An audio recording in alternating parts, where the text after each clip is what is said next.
Have you ever had a dream where you wake up in a place that feels almost familiar, yet completely wrong?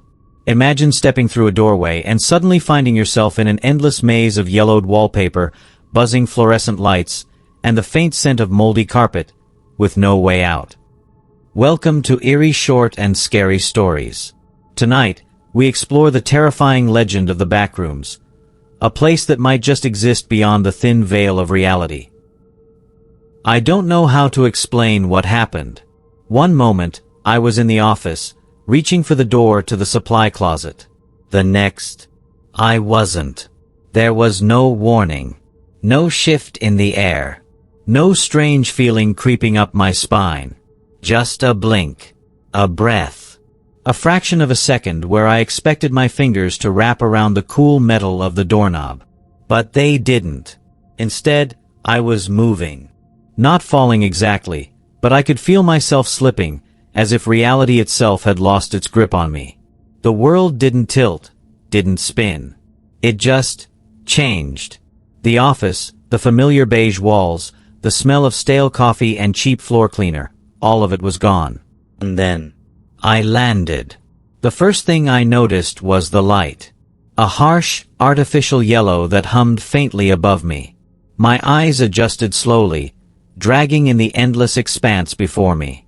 Walls stretched in every direction, each one identical to the last. The same faded, peeling wallpaper. The same sickly, buzzing fluorescence. The same damp, moldy scent hanging in the air like something had been left to rot just out of sight. I turned, expecting to see the door I had just stepped through, expecting to find some kind of explanation waiting for me. There was nothing. Just more of the same. Room after room, hallway after hallway, stretching so far that the distance itself felt unreal. I called out. A simple, hesitant, hello, but my voice felt swallowed up by the space, deadened before it could even echo. No reply. No footsteps. No rustling of movement from just around the corner. Nothing. The silence was the worst part. It wasn't the kind of silence you find in an empty office after hours, or in your bedroom in the dead of night. This silence had weight. Like the air itself was pressing down, smothering any sound before it could even form. It made my breath seem too loud. My footsteps, too sharp. I told myself to stay calm. To think. I had just been at work. This had to be some kind of trick. A dream. Maybe I had fainted, hit my head. Maybe I was still lying in the office, unconscious. I took a slow breath, clenched and unclenched my fists. The walls felt real when I reached out and placed my palm against them. The ground beneath my feet was solid. This wasn't a dream. I needed to find a way out. There had to be a way out. So I picked a direction and started walking. I took slow, careful steps. Each footfall sent a soft crunch through the stale air, the sound of old carpet fibers being pressed down after years, decades, of undisturbed stillness. I kept walking, scanning the walls, the ceiling, the endless stretch of space ahead of me. The layout made no sense. Every turn led to another identical hallway. Every room looked like the last. And then, I noticed it. The first thing that made me stop. A stain. Small, at first glance, just a faint, discolored patch on the carpet. But the longer I stared, the more unnatural it seemed. Too dark. Too uneven. Something about it made my stomach clench. I stepped around it and kept moving. Another turn. Another empty hallway. Then another stain. Bigger this time. The color was wrong. It wasn't the dull brown of spilled coffee or the faded gray of water damage. It was deeper. Almost like... I forced myself to look away.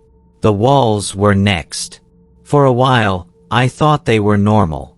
Just old wallpaper, yellowed with time.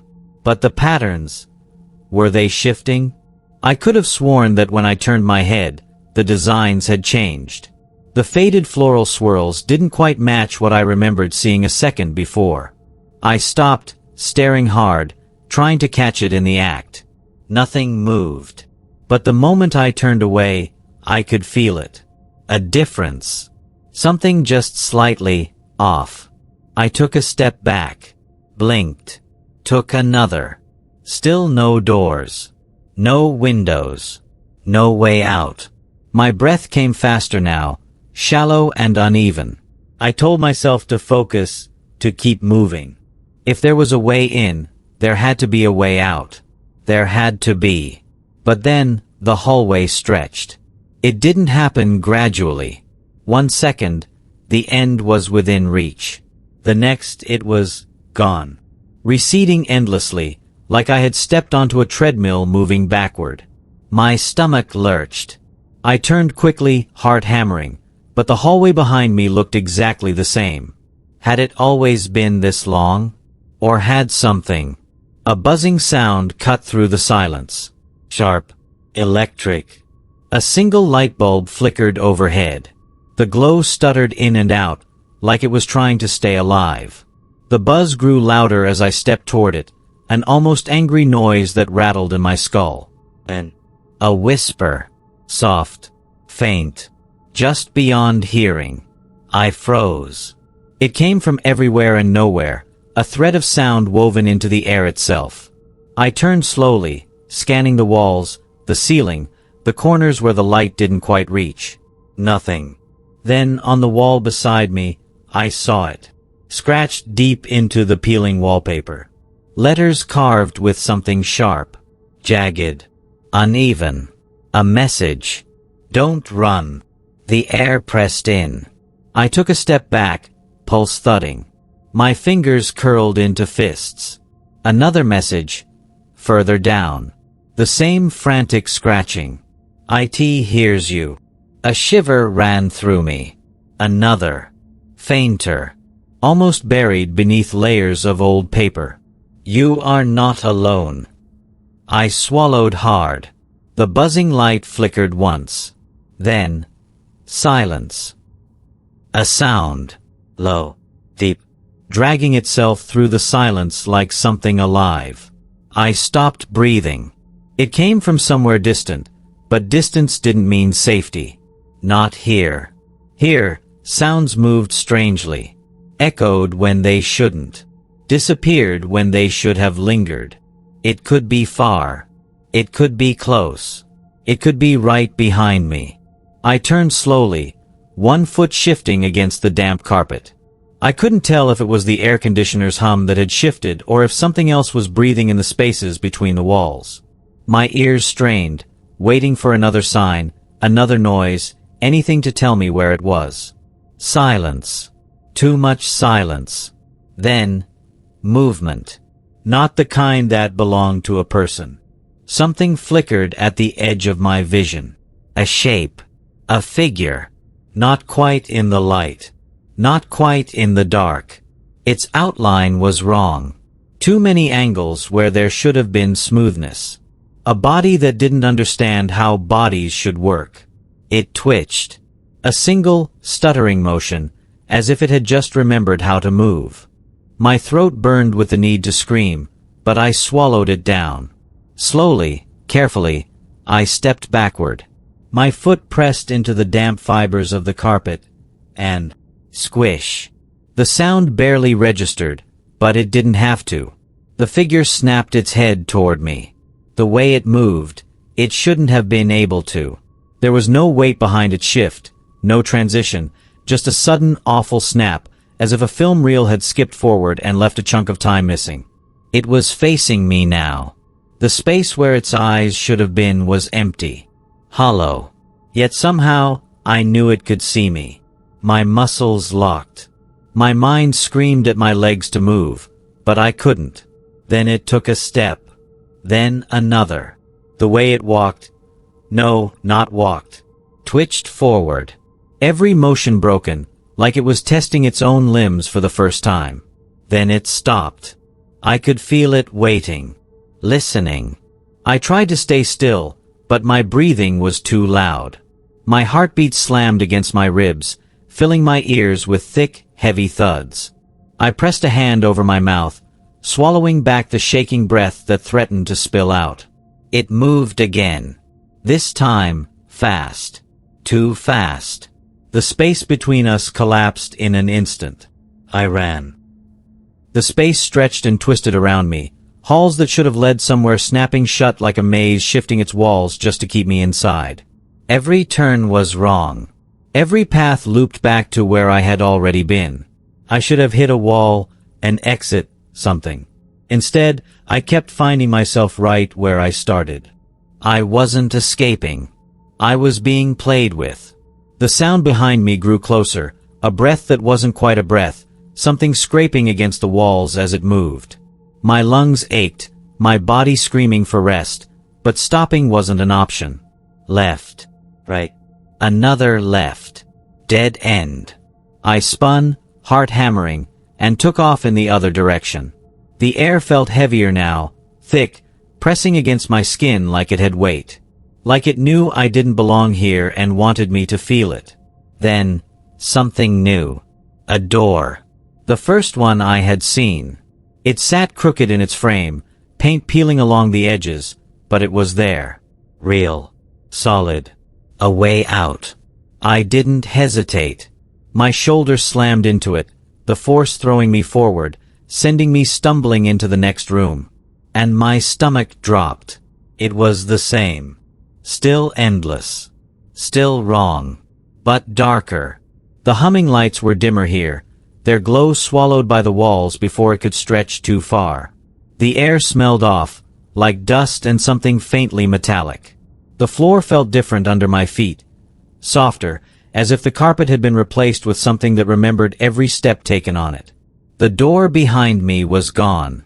I wasn't alone.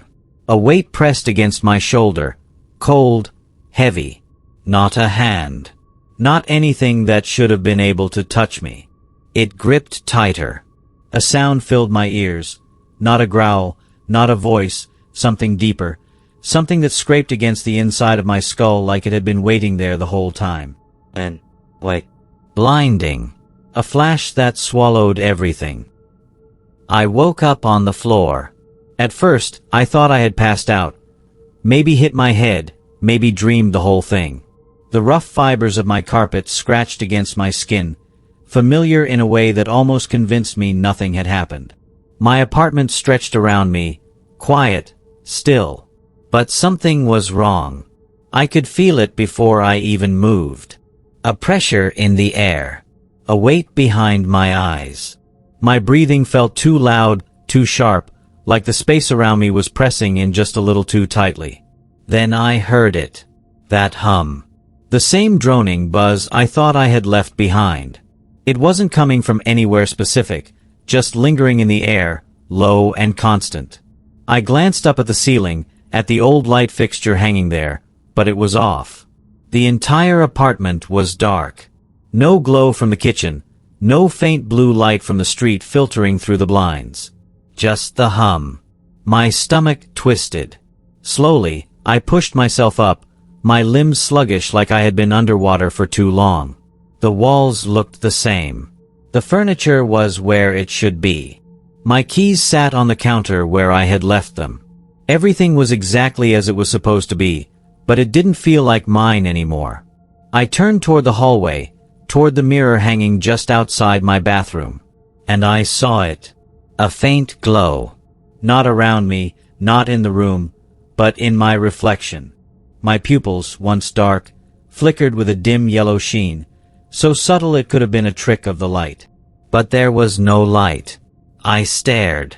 The glow pulsed, almost like it was breathing. A buzzing sound broke the silence. My phone. It lay face up on the floor where I had apparently dropped it. The screen lit up, the vibration rattling against the wood. I reached for it, my fingers stiff, my pulse heavy in my throat. One message. No contact name. No number. Just words. You were never supposed to leave. I dropped the phone. The hum grew louder. I don't know if I ever really escaped. I tell myself I did. I go to work. I make small talk. I go to bed at night and wake up in the morning like everyone else. But sometimes I wonder. Because it never really left me. The hum. That awful, droning sound that filled every inch of that place. It follows me. I hear it in the flickering of old streetlights. In the broken speakers at the train station. In the quiet spaces between breaths, when the world is still and I'm alone with my thoughts. And at night, when I close my eyes, I see it. Not the rooms.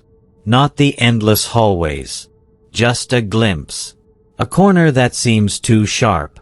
A shadow that lingers a second too long. The faintest glint of yellow in my own reflection before I turn away. I don't talk about it. No one would believe me, anyway. How do you explain something like that? That feeling in your gut that tells you the world you're walking through might not be the one you started in? That, at any moment, the ground beneath your feet could slip, and you'd be back there again, wandering halls that stretch forever, listening to whispers that aren't supposed to exist? I try to ignore it. I tell myself it's just paranoia. Just a bad dream that refuses to let go. But deep down, I know the truth. It's only a matter of time. One day, I'll wake up, and I won't be here anymore. I'll be there. And this time, I don't think I'll ever find my way back. Somewhere, just at the edge of hearing, the hum grows louder. And then, whispered, just beneath it, words I don't want to understand. You are not alone. If you found this story interesting, share it. Let more people see what really happens. And if you want to hear more true crime cases like this, hit that subscribe button. There are more stories out there, some waiting to be told, others still unfolding. This was Eerie Short and Scary Stories. See you next time. Some inherit money. Some inherit land. But what if your inheritance was a ghost? One you could never ignore. Welcome to Eerie Short and Scary Stories. Tonight, we unravel the haunting tale of Raymond's will, a story of loneliness, the afterlife, and a deal that binds the living to the dead. When I bought the old house, I knew it had a history. People always whisper about old houses, don't they? Stories passed down, details exaggerated, warnings ignored. It didn't bother me. I wasn't looking for something new, something pristine. I wanted quiet. A place where the world wouldn't press against me, where I could sit with my thoughts and let the days pass without interruption. And for a while, it was exactly that. The house was worn but sturdy, the kind of place that had settled into itself. The floors creaked under my weight, the windows rattled in the wind, and the pipes groaned at night. Normal things. Things you expect when a house has been standing longer than anyone alive to remember when it was built. I told myself that's all it was. Sounds of a place adjusting, breathing in the silence. But then, there were other things. Small, easy to dismiss. A chair slightly pulled away from the table when I swore I had pushed it in. A door standing open when I knew I had shut it. At first, I chalked it up to forgetfulness. The mind plays tricks. You think you did something, but maybe you didn't. Maybe you just thought about doing it. Then, there were the nights. The kind of quiet that isn't peaceful, but heavy. A silence that presses against you, making you listen harder for something you can't quite name. I'd be reading, lost in a book, and then suddenly feel the shift. The moment when the air changes. You know that feeling, don't you? When you're completely alone, but every nerve in your body tells you someone's watching. You tell yourself it's nothing, but you still glance over your shoulder, just to be sure. The first time I heard it, I was in bed, caught somewhere between sleep and waking. A sound, soft and distant, almost like humming. A woman's voice, delicate, threading through the silence like a lullaby meant for someone long gone. I sat up, heart pounding, straining to listen. It faded as soon as I was fully awake, as if it had never been there at all. I told myself it was a dream. Then, the whispering started. Not words. Just the sound of breath moving through the house, curling around the corners, slipping under doors. It never came from one place. It was everywhere and nowhere, always just quiet enough that I couldn't be sure if I was truly hearing it or if my mind was filling in the gaps. I stopped sleeping as deeply. I started leaving lights on. One night, I walked past the bathroom and caught a glimpse of the mirror. There, traced in the fog from the shower I hadn't taken, was a single name. Mary. I stood there, staring at it, breath shallow. My pulse throbbed in my ears. The letters were uneven, as though a trembling hand had written them. I wiped them away, fingers shaking. Told myself it was some trick of condensation, some strange accident. But deep down, I knew better. The house wasn't empty. And I wasn't alone. It always started the same way. The soft hum threading through the silence, just on the edge of hearing. A lullaby without words. Some nights, I convinced myself it was the wind. Other nights, I wasn't so sure. Then came the shadows. Flickering at the corner of my vision, slipping through doorways, vanishing before I could turn my head fast enough to catch them. I told myself it was my own shadow, the way the light played tricks in an old house. That's what I told myself. But the house knew better. It started happening more often. I'd turn off a light, walk away, and when I came back, it would be on again. I'd close a door, hear the latch click, and yet, an hour later, it would be standing open. I stopped feeling surprised. Stopped questioning it. It was as if the house wanted me to notice. Wanted me to pay attention. Then one night, it gave me no choice. I woke up to a stillness so complete it felt unnatural. No rustling trees. No distant hum of passing cars. Just silence, pressing in on all sides. My breath sounded too loud. My heartbeat even louder. And then, from the bathroom, the soft hiss of water against glass. I knew what I would find before I even got there. The mirror. Fogged over as if someone had taken a hot shower, though I hadn't touched the water. And written across it, letters dripping as though traced by an unsteady hand, was a name. Mary. I stared at it, frozen. A part of me wanted to run, to turn away and pretend I hadn't seen it. But another part, the part that had already accepted what the house had been trying to tell me, knew that running wouldn't change anything. The next morning, I searched. Through old newspaper archives, faded records, anything I could find about the house's past. And then I saw it. Mary Erickson. She had lived here during the war. Alone, after her husband had never returned. The records weren't clear about how she died. Only that one day, she simply wasn't there anymore. No obituary. No police report. Just a gone. I didn't want to believe it. But the house wouldn't let me ignore it. That night, I sat in the dim light of my bedroom, staring at the doorway. Watching. Listening. The air felt thick, charged with something unseen. I could feel it, pressing against my skin like a whisper just out of reach. And then, before I could stop myself, the words slipped from my mouth. Mary. Are you here? The temperature plummeted. The warmth drained from the room in an instant, leaving only a biting chill. My breath fogged in front of me, curling in the air like smoke. The hum started again, closer this time. Almost behind me. And then, just as I thought the silence would swallow me whole, a voice that was not my own answered. Yes. At first, I told myself it wasn't so bad. Mary was just there. A whisper in the dark, a name on a mirror, a presence that felt less menacing and more like a secret shared between us. I started talking to her. It felt ridiculous at first, talking into empty rooms, pausing as if waiting for an answer I'd never hear. But I did hear it. Soft knocks when I asked a question. A light flickering in response.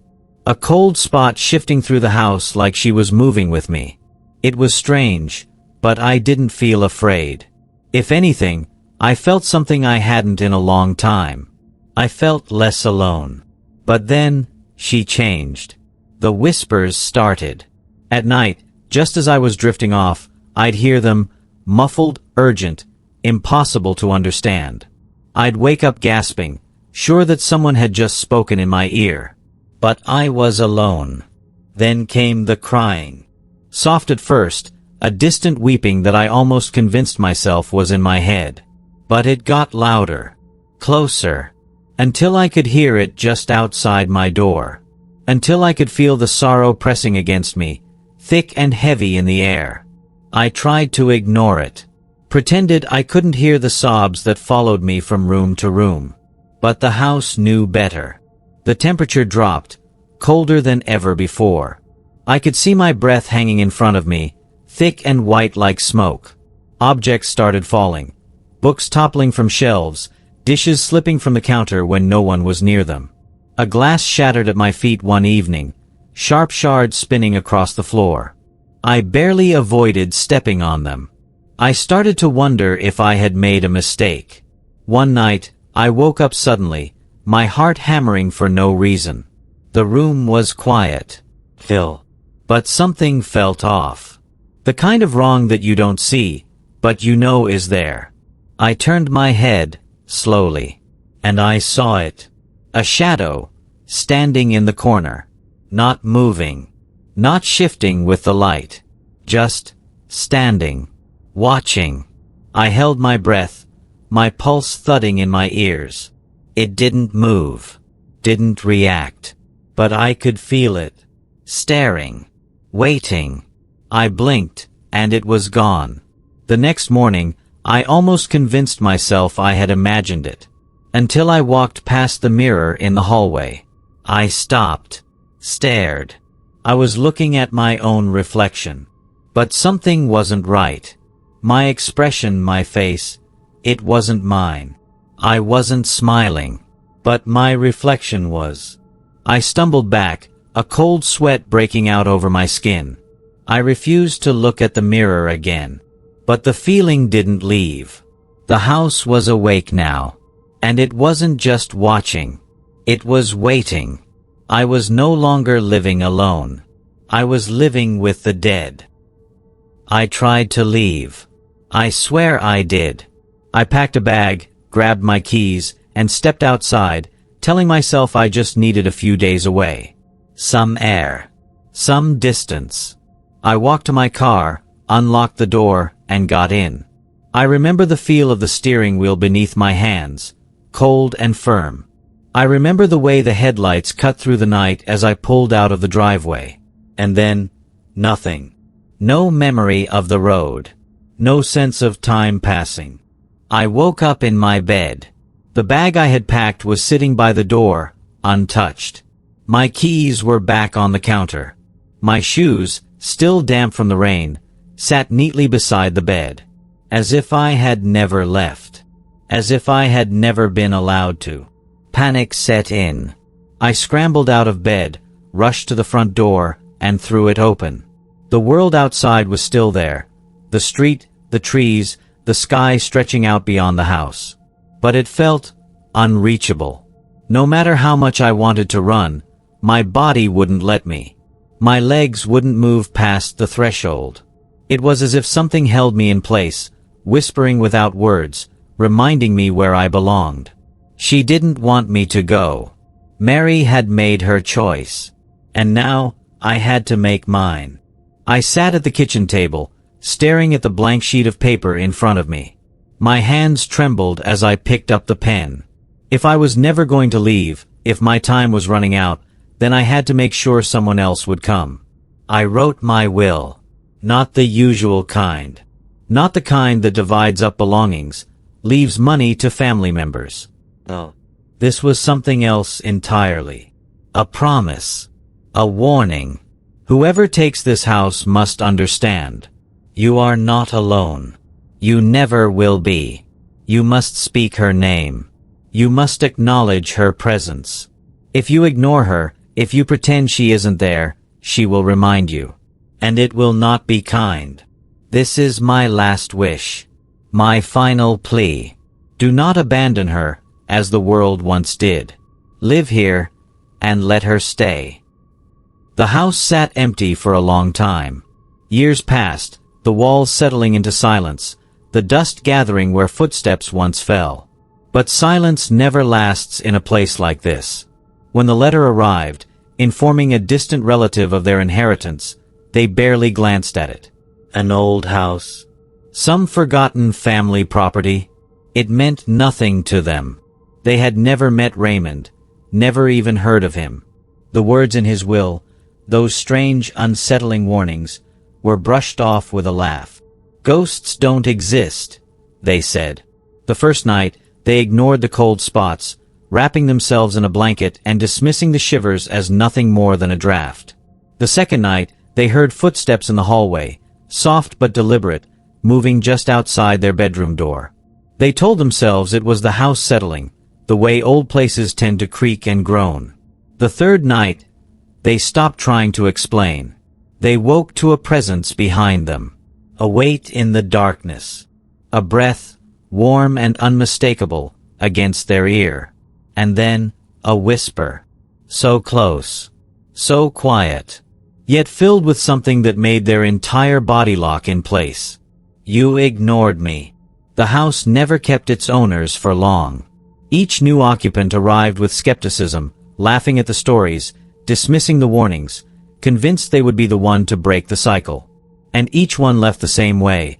Frightened, restless, unable to shake the feeling that something followed them even after they stepped outside those walls. Some swore they saw Raymond's face in the windows at night, his reflection lingering behind the glass. Never alone. Always standing beside a woman whose features blurred, shifting like mist, just out of focus. Others reported something even worse. In the dead of night, just as sleep began to take hold, a voice would murmur from the darkness. Soft. Familiar. Don't let her be alone. The house still stands. Its walls, worn by time, hold on to secrets that refuse to fade. The windows, clouded with age, watch the world pass by, waiting. Waiting for someone to listen. Some say if you walk past at night, you'll hear a voice carried on the wind, soft, pleading, calling for company. Others claim they've seen movement behind the curtains, a figure standing just out of reach, watching from within. Yet, the house remains empty. No one lives there. No one dares. But the stories never stop. The warnings never fade.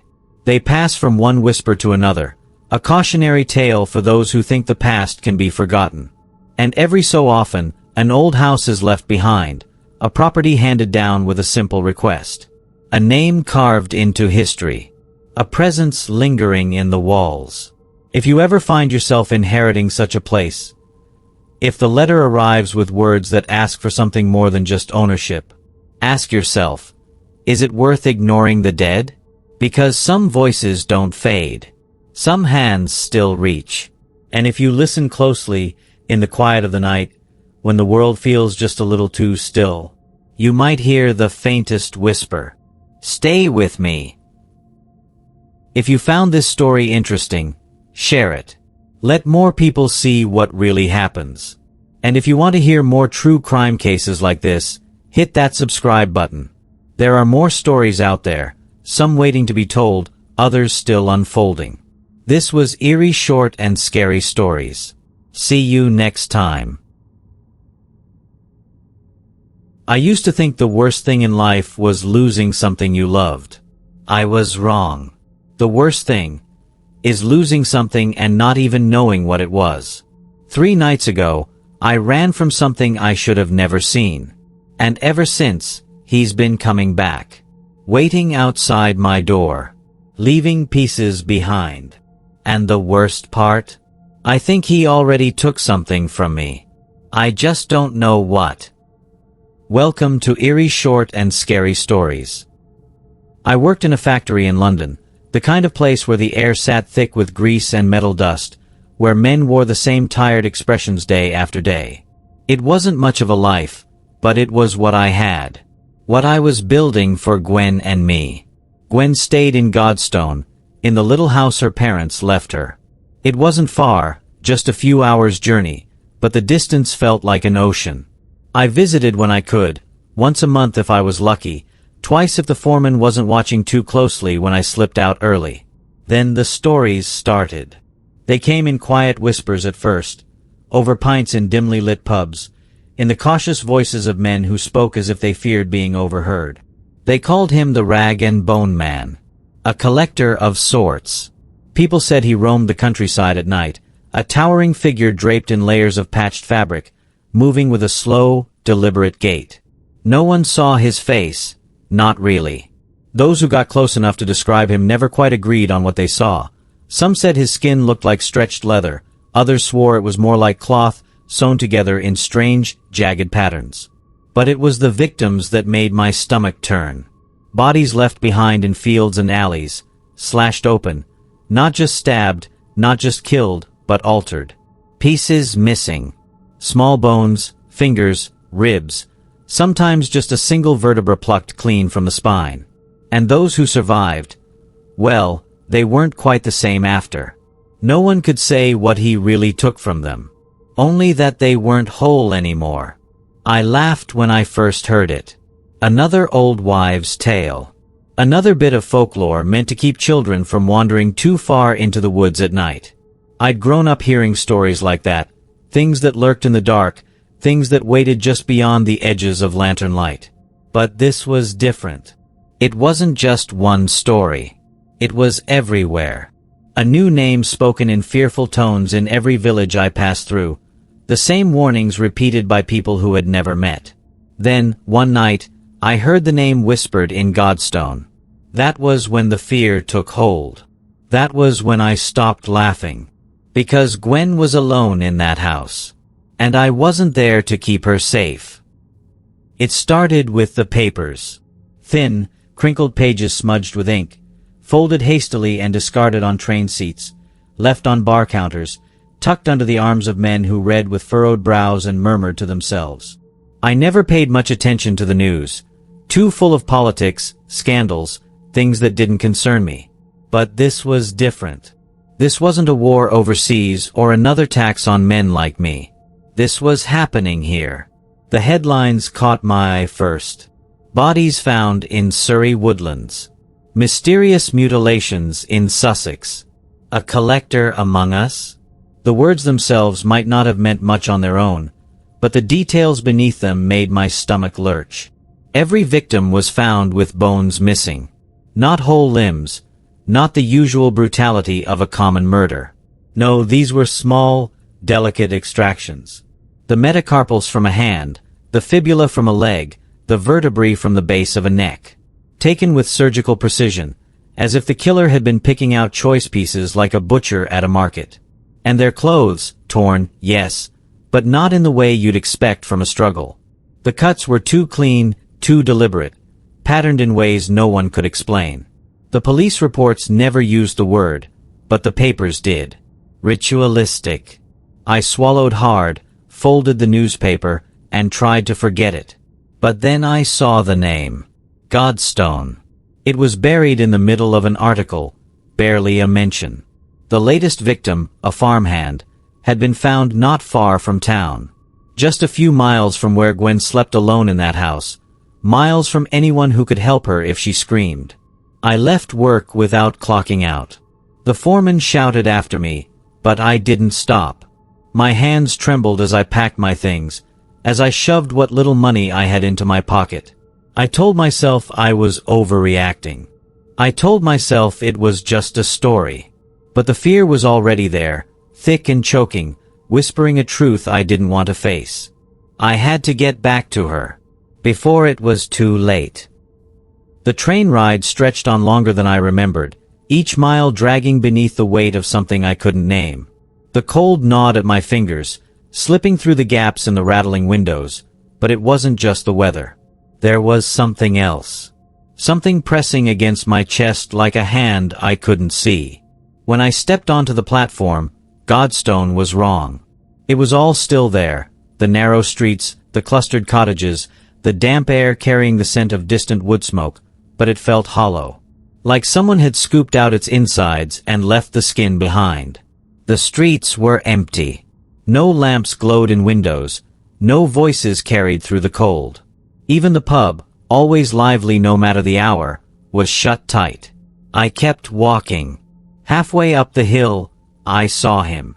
A man, if you could call him that, standing perfectly still at the base of the slope. He was enormous, taller than any man I'd ever seen, broad in a way that made my stomach lurch. His coat hung in tattered strips, long enough to brush the ground. Beneath it, something moved, shifting ever so slightly, like the fabric itself was breathing. His face. I don't know if he had one. The more I tried to focus, the more the details slipped away, like my mind refused to hold onto the shape of him. But I knew he was looking at me. I felt it like a weight on my skull.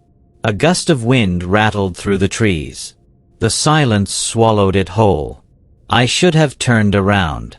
Every nerve in my body screamed at me to go back, to board the train, to pretend I never came. But Gwen was ahead of me, somewhere beyond that hill, alone in our house. I forced myself to move. The moment I stepped forward, so did he. Not much, just a fraction, just enough to let me know he was real. A game of patience, of distance. I picked up my pace. So did he. I didn't run. Neither did he. He didn't have to. I don't know why I looked. Maybe it was the way the air felt thick around him, pressing into my skin, making my throat close. Maybe it was some deep, instinctive part of me needing to understand what I was up against. Or maybe I had no choice. Maybe the second I got close enough, he knew I'd look. His face was stretched too thin, like the skin had been pulled tight over bone. Except, it wasn't just skin. There were patches of something else, scraps of cloth, stitched and layered, blending into his flesh. A jawline of frayed burlap. A cheek covered in waxy, yellowed lace. Where his eyes should have been, there were hollows, deep and dark, but I could feel them watching. And his hands. He held them out just slightly, like an offering. In one, the fingers curled around something small, something pale. Bone. A row of them, threaded together on a thin strip of sinew, polished to a dull shine. I felt my stomach lurch. His breath came low and rasping, the kind of sound that doesn't just come from the throat, but from something deeper, something not meant for speaking. What will you trade? I ran. I don't remember making the decision. My body moved before my mind could catch up, and suddenly my legs were pounding against the frozen earth, the wind cutting sharp across my face. Behind me, the sound of footsteps. Heavy. Steady. Not running. Just following. I reached the house, nearly collapsed through the door, my voice raw as I called for Gwen. No answer. I fumbled through the rooms, throwing open doors, knocking over furniture. Nothing. And then I saw the window. The latch was undone. The glass, smeared with something dark. And on the sill, laid out neatly, deliberately, was a small collection of bones. I didn't move. I didn't breathe. I just stood there, the truth settling into my bones, cold and inescapable. He hadn't come to take. He'd come to collect. I barely remember bursting through the door. My legs burned from running, my chest heaved, but none of it mattered. I only cared about one thing. Gwen. And there she was, standing in the dim glow of the lantern, her eyes wide, her hands clutching the front of her dress. Alive. I almost collapsed with relief. I stumbled forward, reaching for her, needing to hold her, to feel that she was real, that she was whole. But she didn't move. She didn't rush to me the way I had imagined. She only stood there, watching. Something was wrong. I opened my mouth to speak, to say anything, but she beat me to it. Luke. Her voice was soft, almost uncertain. Why won't you look at me? I did, didn't I? I had been looking right at her. But now that she'd said it, I realized. I hadn't. Not really. I had been staring through her, past her, my mind still lost in the nightmare outside. I forced myself to focus. Her face, the delicate curve of her cheek, the worry in her furrowed brow. She was here. She was safe. And yet, she reached out slowly, her fingers brushing my arm. Cold. Too cold. Her touch sent a shiver through me, not just from the chill but from something deeper, something I couldn't name. My breath caught in my throat. "Luke," she whispered, "why do you have a tear in your coat?" I looked down. The fabric was ragged at the edge, a long strip missing from the sleeve. A piece had been taken. No, not taken. Traded. The room suddenly felt too small, the walls pressing in, the air thick and suffocating. My mind raced, piecing together something I didn't want to understand. He had asked me a question. And somehow, I had answered. The rag and bone man never took without a trade. And I had given him something. But what? That was 3 days ago. 3 days since I ran through that door, since Gwen touched my arm with those ice-cold fingers, since I saw the tear in my coat and knew I had given something away. At first, I told myself it was over. That he had taken what he wanted. That whatever silent agreement had been made in the dark, on that road, had ended there. I told myself that as I held Gwen close that night, as I listened to her breathing while the lantern burned low. But I was wrong. Because now, every night, I hear them. The footsteps. Slow. Deliberate. Pacing just beyond our door. They don't shuffle, don't drag. Each step is placed with purpose, with patience. As if he's waiting for something. As if he's waiting for me. The first night, I sat up in bed, my body rigid, my fingers gripping the blanket so tightly they ached. Gwen didn't wake. She slept soundly, her breathing deep and even, unaware of the thing that stood just beyond the walls of our home. I wanted to wake her, to tell her we had to leave, but I couldn't move. I could only listen. And then, morning came. I found them just as the sun crept over the hills. Small bones, pale and clean, placed neatly on our windowsill. Laid out in a careful row, as if arranged by a steady hand. The second night, the footsteps came again. Closer this time. Slower. My pulse hammered in my ears, and my breath felt too loud, too uneven. I knew he was just on the other side of the door. I could feel him there. And when I woke, another row of bones awaited me. I still don't know what he took from me that night. What I traded away in my blind terror. I've looked at myself in the mirror, searched my reflection for something missing, something different. But I see only myself. At least, I think I do. The third night, I heard something new. A voice. Whispered. Ragged. Just outside the door. What will you trade? If you found this story interesting, share it. Let more people see what really happens. And if you want to hear more true crime cases like this, hit that subscribe button. There are more stories out there, some waiting to be told, others still unfolding. This was Eerie Short and Scary Stories. See you next time. Some things are never meant to be discovered. But curiosity has a way of digging up horrors we were never meant to understand. Tonight, I'll tell you a story that should have never been told. A story that began as an experiment, and ended as something far worse. If you listen closely, you might hear it too. Welcome to Eerie Short and Scary Stories. And whatever you do, don't look behind you. I was never one to buy into creepy internet stories. You know the ones: haunted video games, lost TV episodes, strange broadcasts that supposedly vanished without a trace. Just clickbait and hoaxes, right? That's what I thought too. Until I heard about dead Bart. Until I saw it for myself. It started one night when I was scrolling through old Simpsons trivia, just looking for something interesting. Hidden jokes, cutscenes, behind-the-scenes drama. Nothing too unusual. But then I came across a thread buried deep in a forum, talking about an episode that didn't officially exist. An episode that Matt Groening himself refused to discuss. They called it Dead Bart. And the way people spoke about it, it wasn't like some silly creepypasta. They weren't laughing. They weren't exaggerating. They were warning. At first, I thought it was just some internet myth that got out of hand. A few blurry screenshots, a couple of vague stories, nothing concrete.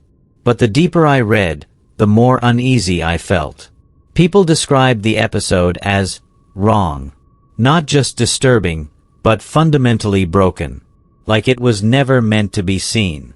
Like it had slipped through some crack in reality where it didn't belong. And the ones who had watched it? They all said the same thing. They regretted it. I should have closed the tab. I should have moved on. But there was something about the way they described it. Something in the hushed, almost fearful way they warned others not to seek it out. And of course, that only made me want to see it more. So I started searching. Really searching. I went through old archives, obscure websites, even some places on the internet I probably shouldn't have been poking around in. Most of what I found was nonsense. People claiming they had a copy, only to lead to dead links or sketchy downloads filled with viruses. It was frustrating, but I wasn't about to give up. Not when I was this close. Then, one night, I got a message. No username. No profile picture. Just a plain, unmarked account that had somehow found me. The message was simple. You don't want this. No context. No explanation. Just those 4 words. I stared at the screen, my heart pounding. Someone knew what I was looking for. And somehow, they knew I was getting close. I should have listened. I should have let it go. But instead, I did exactly what I wasn't supposed to do. I replied. I told myself it was just a myth. A weird little story passed around online. Nothing more. But I couldn't shake it. Every time I tried to move on, I kept thinking about those forum posts, about the way people talked about the episode, as if watching it had changed something in them. As if they had seen something they were never supposed to see. And that kind of fear, it doesn't come from nowhere. So I kept searching. I went through pages and pages of old discussions, most of them deleted or locked. The deeper I looked, the more I realized how hard someone, or something, was trying to bury it. Posts that mentioned Dead Bart would disappear overnight. Accounts that claimed to have seen it would go inactive. Threads would end abruptly, sometimes with nothing but a vague message like, "Don't ask about this again." And I wasn't the only one who noticed. A few users had left warnings, saying the more you searched, the more it felt like something was watching you back. I should have stopped there. I should have taken the hint. But it was too late for that. By then, I wasn't just curious. I needed to know. I needed to understand why people were so afraid of this episode. So I pushed forward. I searched through archives, old message boards, even obscure private trackers. Most links were dead ends, but then I found one that wasn't. A single post, buried in an abandoned forum, with nothing but a link and the words, 7G44 before. 7G44. That wasn't just any file name. That was the missing production code. The one episode that was supposed to be lost. I hesitated. My hands were cold. My heart was pounding. Everything in me was screaming not to click. But I had come too far. I had to see it. So I took a breath, ignored the warning in the back of my mind, and I clicked. At first, I thought it was just another weird, low-quality rip of an old episode. The kind you find on sketchy websites, compressed to hell, colors faded, audio slightly distorted. The intro played like normal, but something was wrong. The music sounded distant, almost hollow, like it had been recorded through an old speaker in an empty room. The animation wasn't quite right either. The lines were shaky, uneven. The colors, dull, lifeless, drained of the usual warmth. And yet, despite all that, I kept watching. The episode opened at an airport. The Simpson family was boarding a plane, heading somewhere. No explanation, no setup, just static shots of them walking through the terminal. Nobody spoke. Even the background characters barely moved. It felt unfinished, like an early storyboard that someone had tried to pass off as a final product. But it wasn't just the animation.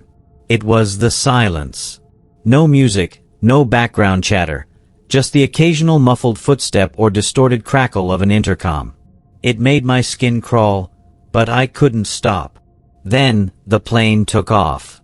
Bart, being Bart, was restless. He fidgeted in his seat, played with the tray table, pressed his face against the window. Then, suddenly, he started punching it.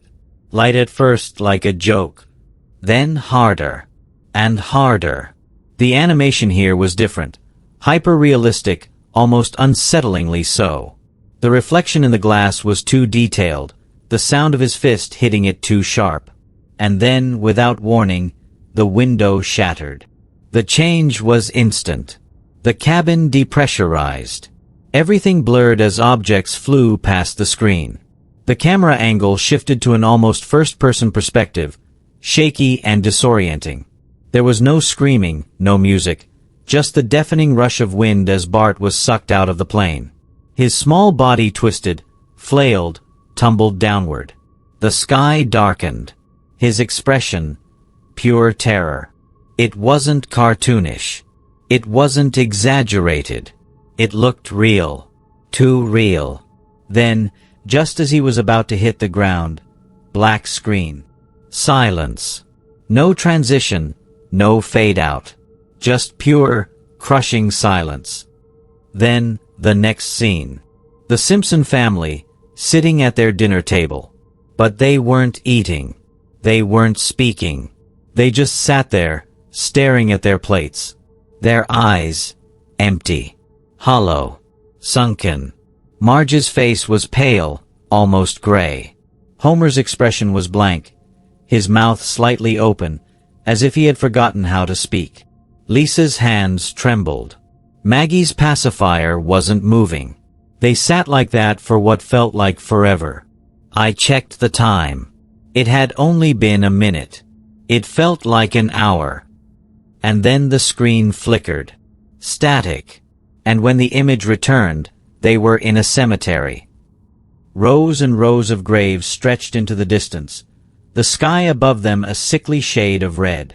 The wind howled, but the trees didn't move. The family stood before a single headstone. The name was smudged, distorted. The date, years ahead of the episode's supposed air date. Marge was holding something. A framed photo. The camera zoomed in slowly. It was Bart. Not a drawing of him. A photograph. A real, grainy, black and white photograph of a child who looked exactly like Bart Simpson. His eyes, lifeless. His mouth, slightly open. Like he had been caught mid-scream. I wanted to stop. I wanted to turn it off, close the window, delete the file. But I couldn't move. My hands felt frozen to the keyboard. The air in my room was heavy, suffocating. My screen flickered again. And then they showed his body. I've watched horror movies, played disturbing games, even sat through those awful shock videos people send as a joke. But nothing could have prepared me for this. Bart's body was sprawled in the grass, limbs bent at unnatural angles, his face frozen in an expression I can't even describe. The animation. It wasn't animation anymore. It was something else. The details were too precise, too grotesque. Skin that looked real, with bruises blooming like ink stains. Eyes that were open but saw nothing. Blood that wasn't just red, it had texture, depth, like it had seeped into the ground beneath him. I felt sick, but I couldn't look away. Then the episode cut to black. For a second, I thought it was over. Maybe that was it, some disturbing lost media prank, meant to shock and disgust. But then, the screen lit up again. 1 year later. The Simpsons, at a cemetery. Everything looked wrong. I don't know how to explain it. The art style was the same, but the way it was used made the whole scene feel decayed. The grass was dry, brittle. The sky was an ugly, washed-out gray.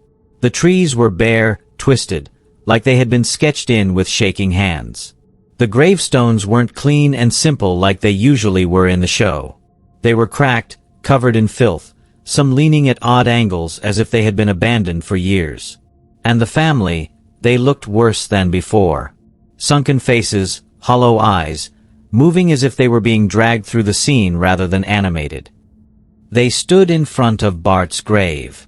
No dialogue, just silence. I kept waiting for something, anything, to break the tension. A joke. A single word. Even a sound effect. But nothing came. They just stood there, staring. And then, slowly, the camera panned away from them, moving through the cemetery. At first, I didn't understand what I was looking at. The names on the tombstones weren't just random. I recognized them. They were real names. Real people. Some had already passed away, but others were still alive. At least, they were at the time this episode was supposedly made. That's when I felt it. The first real stab of fear. This wasn't just some messed up lost episode. This was something else entirely. Something that wasn't supposed to exist. My hands were shaking. I wanted to close the window, but I couldn't move. I just sat there, staring at the screen, as the list of names kept going. More and more. Some I knew. Some I didn't. And then, my screen flickered. The episode cut to black, and I let out a breath I didn't realize I was holding. It had to be over. There was nothing left to show. Nothing left to do. Just emptiness on the screen and the dull hum of my computer fan. My fingers hovered over the keyboard, ready to close the window. And then, Bart's face appeared. Not the Bart I grew up with. Not the one from reruns and Halloween specials. This was something else. Something wrong. His skin looked too real, like an actual photograph, but warped in a way that made my stomach twist. His hair was matted, uneven. His lips were cracked, stretched into something that wasn't quite a smile. But his eyes were the worst part. They weren't eyes at all. Just deep, empty pits. Blacker than black. The kind of darkness that felt like it had depth, like if I stared too long, I'd fall in. I wanted to turn away, but I couldn't.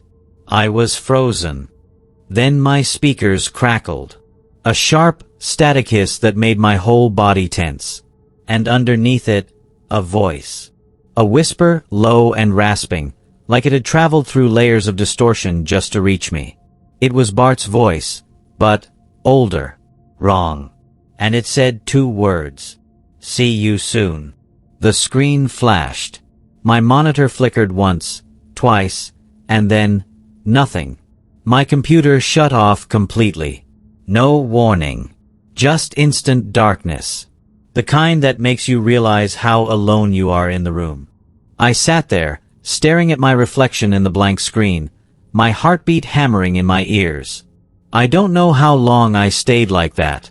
A minute, an hour. It felt like forever.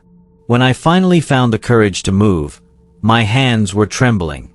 I reached out, pressed the power button, half expecting it not to respond. But it did. My computer whirred back to life like nothing had happened. No error messages. No signs of a crash. Just a normal startup. For a second, I thought maybe it was all in my head. That maybe I had fallen asleep at my desk and dreamed the whole thing. But then I checked my files. The video was gone. Not in the recycle bin. Not buried in some obscure folder. It was just erased. Like it had never been there in the first place.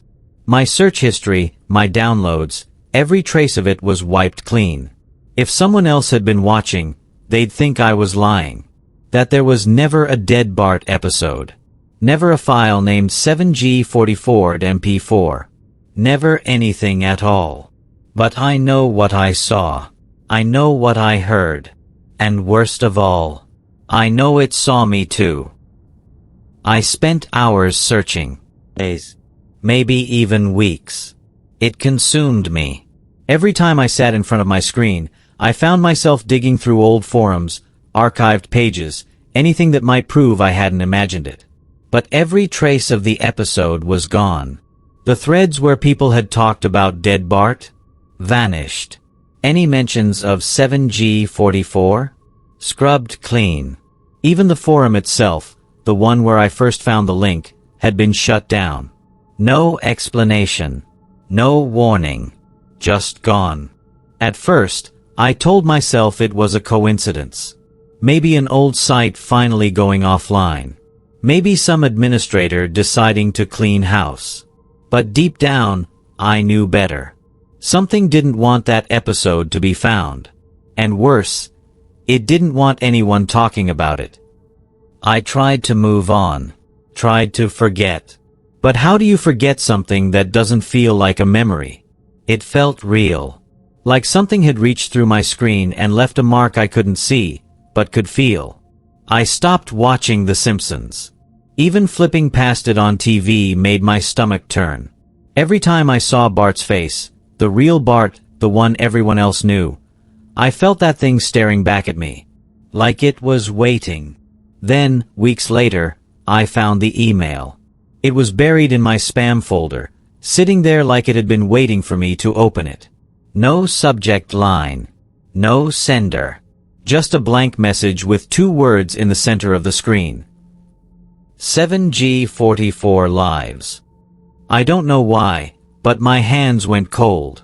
It wasn't possible. The file was gone. The forums were gone. Everything was gone. But someone, something, knew I had watched it.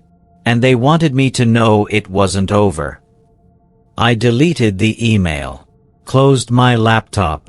Told myself it was some stupid prank, someone messing with me. But even now, I can't shake the feeling that I was meant to see it. That I wasn't just a random person who stumbled across the episode. That maybe I was chosen.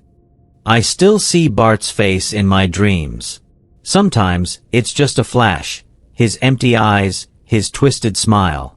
Other times, he's there, whispering something I can't understand. And then there are the nights when I wake up, heart pounding, convinced I heard it again. That voice. That awful, rasping whisper. See you soon.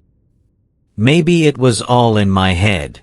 Maybe I spent too much time searching, too much time obsessing, until I started seeing things that weren't there. Maybe the human mind has a way of making connections where none exist, filling in the blanks with horror when it can't find the truth. That would be the logical explanation, right? That would be the safe answer. But if that were true, then why does it keep happening? Why do I still hear the static whispering to me at night? Why do I wake up at exactly 3:17 a.m., drenched in sweat, convinced I heard my computer turn on by itself? Why does my TV flicker to life on its own, the screen stuck on nothing but dead air, just long enough for me to swear I see something move in the distortion? I've tried to tell myself it's paranoia, that I'm letting a stupid lost episode creep into my head, turning shadows into shapes, noise into voices. But deep down, I don't believe that. And if you ever find yourself in my position, you won't either. Maybe one day, someone else will find it. Maybe they'll stumble across a forgotten link, a corrupted file, a VHS tape in some dusty thrift store. Maybe they'll press play, thinking it's just another creepy internet legend. And maybe, just maybe, it'll be waiting for them the way it waited for me. I can't stop you. I can't make you believe me. All I can do is warn you. If you ever come across a strange Simpsons episode labeled 7G44, don't watch it. Don't download it. Close your laptop. Shut off your TV. Walk away and never look back. And if, by some terrible chance, you ever hear Bart whispering to you through the static, Run. Stories have a way of lingering, don't they? The ones that get under your skin. The ones that creep into your thoughts long after you've turned off the lights. You tell yourself it's just a story. Just words. Just pixels on a screen. But then, in the silence of the night, when the world is still and your mind starts to wander, you start to wonder, what if? What if there's more to it than just fiction? What if some things slip through the cracks, things that were never meant to be seen? What if, somewhere out there, a corrupted file is still floating around, waiting for the right person to find it? And what if that person is you? You don't have to believe me. You can tell yourself it's just another creepy tale, nothing more. But if you ever feel like something is watching you from the darkness, if you ever catch a whisper in the static that sounds just a little too real, if you ever find yourself staring at a screen, unable to move, unable to look away, as something on the other side stares right back, remember this moment. Remember this warning. And remember to stay safe. Stay out of the static. And if you want more stories, ones that linger, ones that make you question what's real, then you know what to do. This is Eerie Short and Scary Stories, signing off.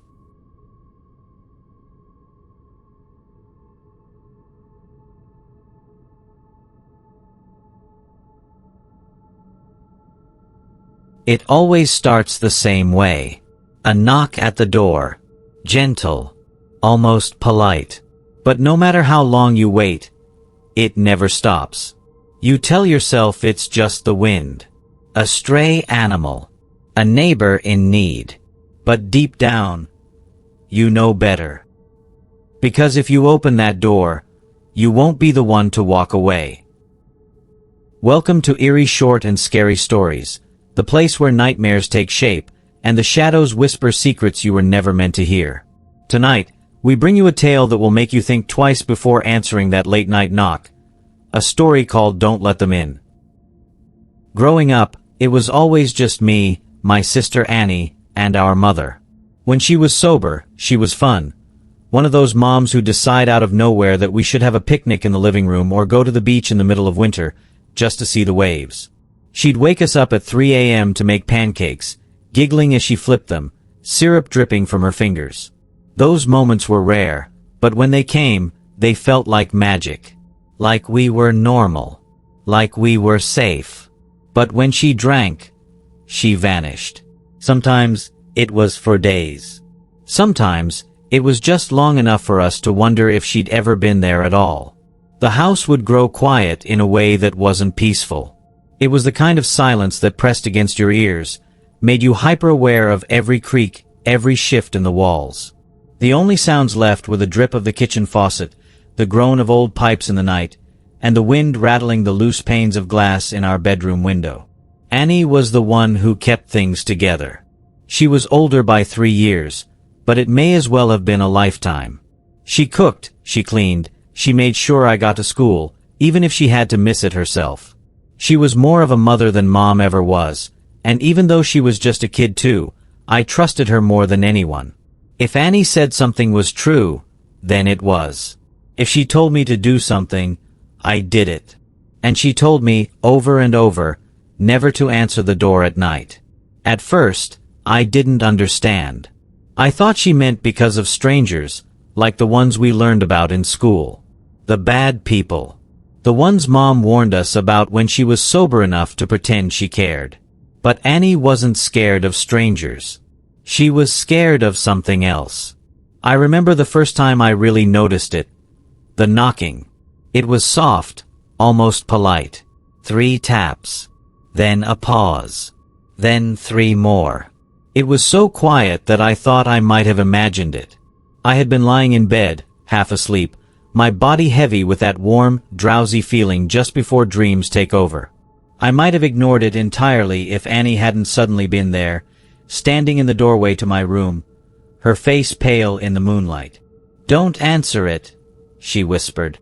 Her voice was barely there, but it cut through the quiet like a knife. I sat up, confused. "What?" "The door," she said. "Don't open it. Don't talk to them. Just pretend you don't hear it.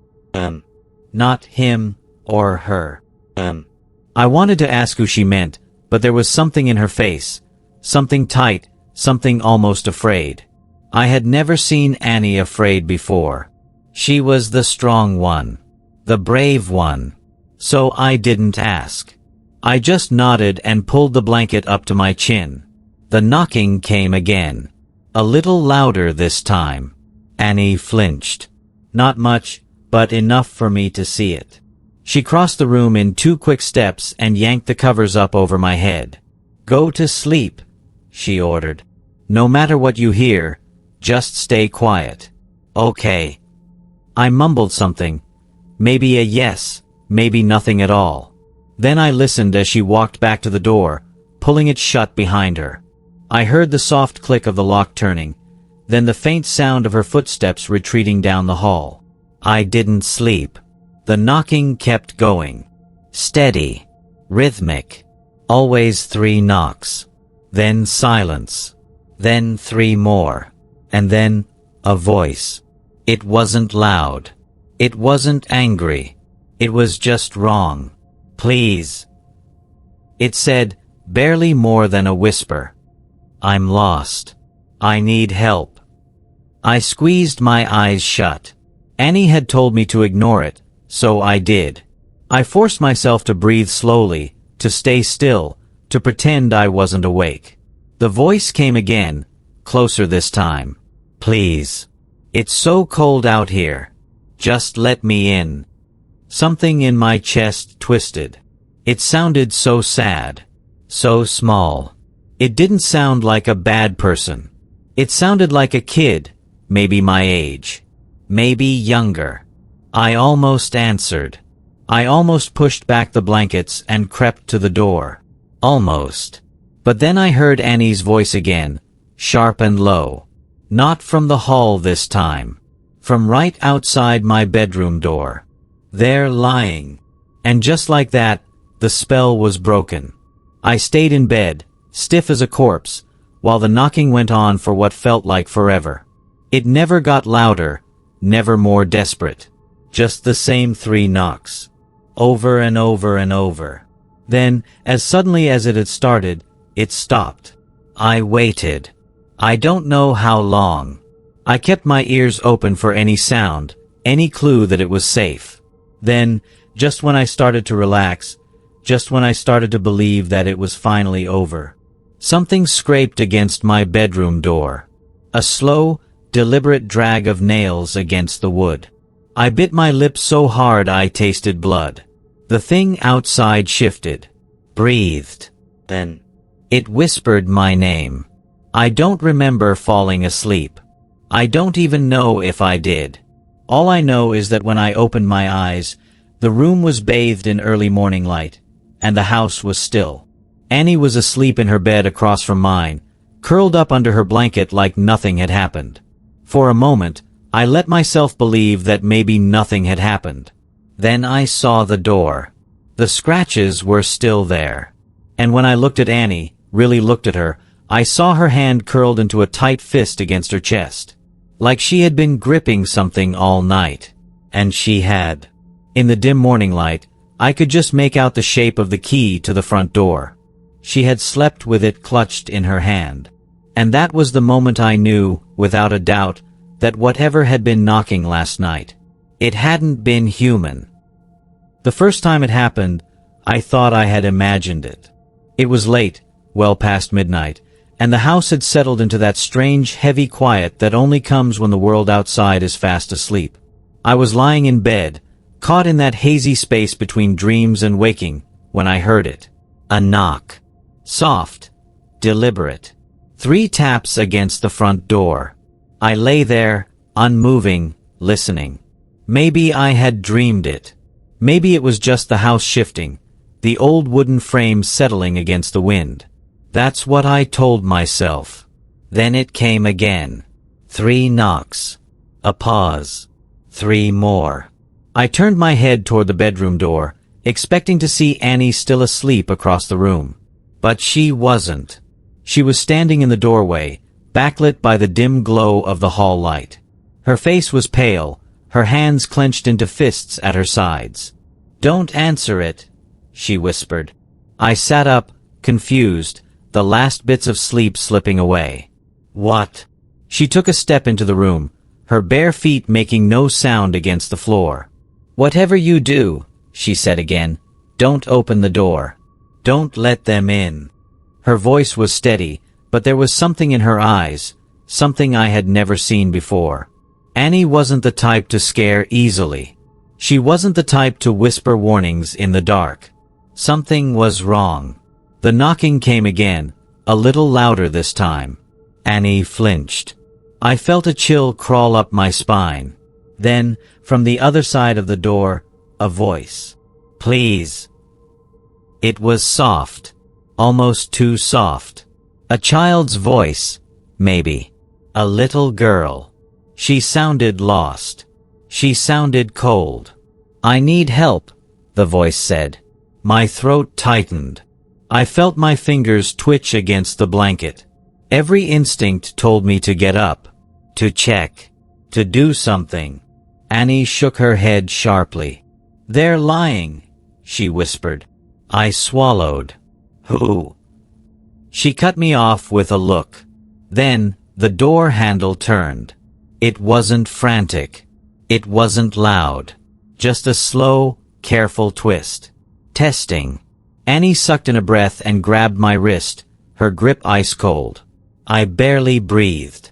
The handle rattled, then stopped. Silence. A long, awful silence. Then, something scratched against the wood. Not like nails. Not like fingers. Something worse. The sound slid through the quiet like a whisper, tracing slow lines down the door, up again, across. It knew we were there. The voice came again, closer this time. "Please. I'm lost. I just need to come inside." I clenched my jaw, my whole body tense. My mind screamed at me to move, to run, but my legs wouldn't listen. Annie let go of my wrist and took a step toward the door. She pressed her ear against it. I wanted to tell her to stop, to get away, but I couldn't make a sound.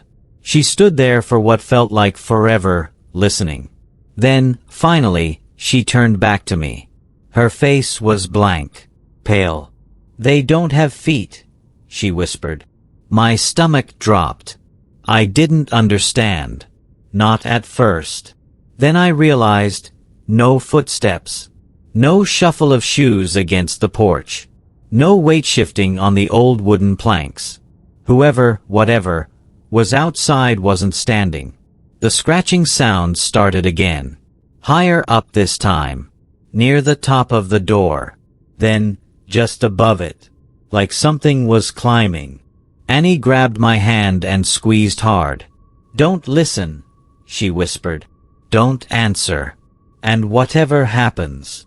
She hesitated. "Don't open your eyes." Then the knocking started again. And this time, it came from my window. Annie yanked me back so fast I nearly stumbled. Her grip was iron tight, her nails digging into my skin as she dragged me toward the bedroom. She didn't speak, didn't explain. She just moved. The moment we were inside, she shoved the door shut and locked it. "They'll go away if we ignore them," she whispered.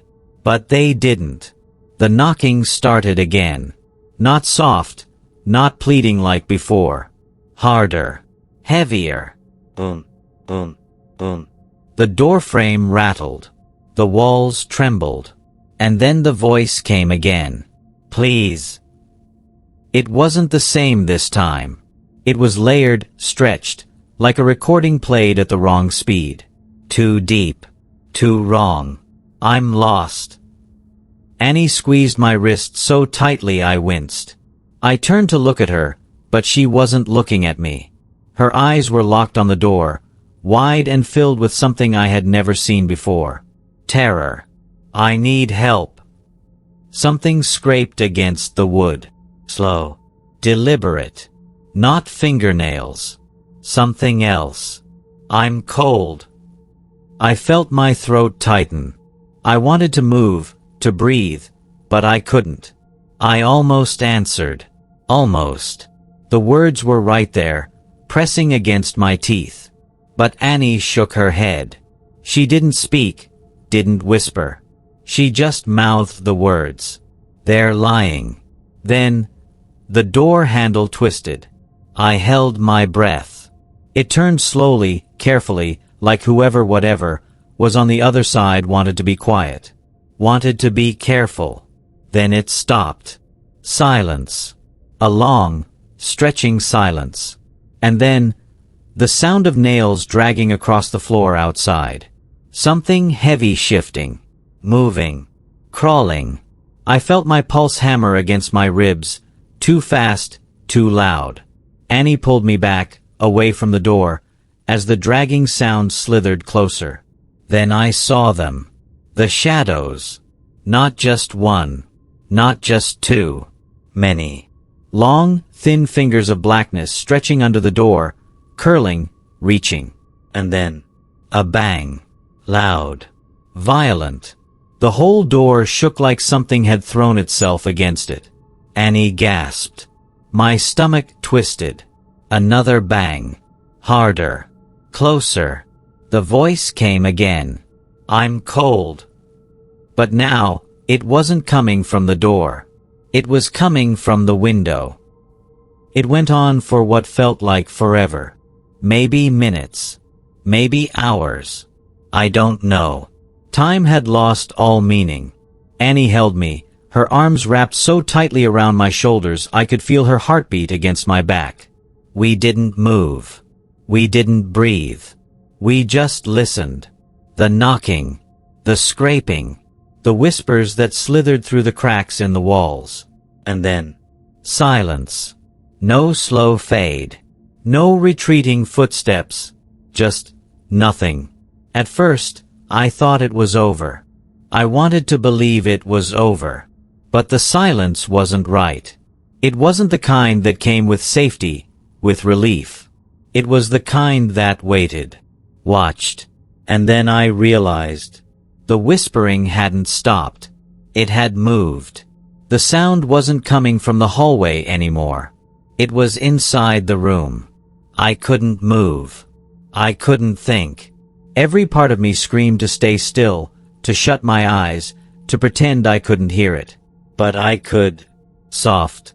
Too close. A breath that wasn't mine. A shuffle against the floorboards. I turned my head, just slightly, just enough to see Annie. She wasn't holding me anymore. She was staring at the closet. Her face had gone white, her mouth slightly open, but no sound came out. I followed her gaze. The closet door was open. Just an inch. And in that inch, in that sliver of darkness, something was peering through. Not a face. Not exactly. Just the suggestion of one. A gleam of something wet where the light hit. A shape too tall, too thin. Watching. Waiting. Annie's fingers dug into my arm. She didn't speak, didn't scream. She just held me there, both of us frozen, locked in place. And then, the closet door creaked. Just a little. Just enough. And that's when I saw it. A hand. Pale. Wrong. Sliding into view, slow and careful, curling around the edge of the doorframe. Long fingers. Too many joints. And the worst part? It wasn't reaching for us. It was pulling the door open. We never talked about that night. Not once. Annie left for New York as soon as she turned 18. Packed a single bag, took the first bus out, and never looked back. I stayed behind. Told myself it had all been a bad dream. Just childhood paranoia mixed with too many nights of listening to the house creak and groan. I even started to believe it. For a while. But then, the knocking. It followed me. First, I thought it was my imagination. A trick of memory. The way old fears like to claw their way back when you're alone in the dark. But no, this was real. 3 soft raps. Always the same. Then silence. Then the voice. Always the voice. I tried everything. Moved across town. Stayed with friends. Slept with the TV on, the radio humming, anything to drown it out. But it didn't matter. It found me. Apartments. Hotels. Even once in a hospital room after a bad car accident. The nurses thought I was delirious when I told them I heard knocking. Maybe I was. I used to think it wanted to get in. That if I just ignored it, it would go away. But now, I'm not so sure. Because lately, I've noticed something worse. I'm not the only one who hears it. Last week, a neighbor stopped me in the hallway. She looked exhausted, dark circles under her eyes. Asked if I'd been knocking on her door at night. 3 soft taps. Then silence. Then the voice. I told her she was imagining things. I lied. Because I know the truth. It's spreading. And every time I hear it now, every time I sit in bed, staring at the door, telling myself I won't answer, I feel it. That pull. That curiosity. That tiny, nagging thought in the back of my mind. One day, I think I might. I used to believe doors kept things out. That if you turned the lock, shut the blinds, and ignored the sounds in the night, you'd be safe. That was before I understood. Before I realized, it was never outside. It knocks because it wants you to believe it's on the other side. It whispers through the cracks, pleads through the keyhole, begs to be let in. But that's not the truth. That's the trick. Because it was never waiting at the door. It was already inside. I don't know when it got in. Maybe that night, when Annie grabbed my wrist and told me not to listen. Maybe before that. Maybe it was always there, curled up in the quiet spaces between thoughts, breathing in the silence, growing stronger every time I ignored it. And now I hear it everywhere. Not just in the knocking. Not just in the voice. In the pause before someone answers the phone. In the hush of an empty room. In the way people look over their shoulders, as if they hear something too. I used to think it wanted me. But now, I understand. It already has me. And maybe it has you too. That's the thing about stories. They don't really end, do they? They stay with you. They linger in the quiet moments, waiting. You might turn off this video, go about your night, tell yourself it was just another tale. Just words. Just a voice. But then, maybe, just maybe, you'll hear it. A sound you can't quite place. A whisper where there shouldn't be one. A knock when no one should be there. And in that moment, when the air feels just a little too still, and your skin prickles with something you can't explain, you'll remember. Because some stories don't stay on the screen. Some stories follow you home. Thank you for watching eerie, short, and scary stories. If you enjoyed this unsettling tale, don't forget to like, subscribe, and hit the bell icon. Stay updated. Stay aware. And whatever you do, don't let them in.